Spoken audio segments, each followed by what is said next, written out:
One of the #1 causes of fires during the holiday season is cooking with oils and using deep fryers.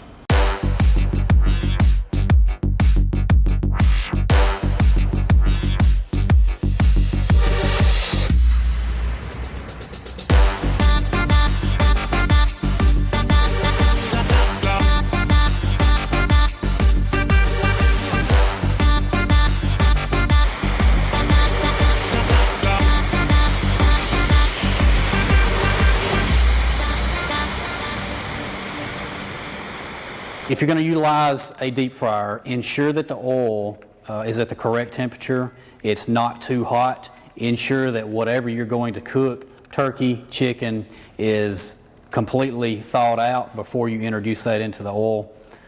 Make sure that, if available, you have a fire extinguisher very close by in the event that you would need to use that.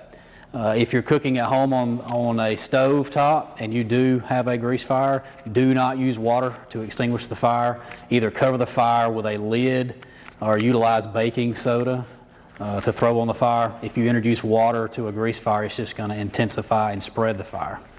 Please remember, be careful cooking. Keep an eye on your stove and never leave your stove unattended. If you're utilizing a deep fryer during the holiday season, you don't want to use that on a combustible surface, such as a wooden deck or within 15 feet of a building or your home. Make sure that it's far enough away for in the event of a fire. Thanksgiving is the peak day for home cooking fires, followed by Christmas Day and Christmas Eve. If you have a fire, get out, stay out, dial 911, get the fire department en route as soon as possible.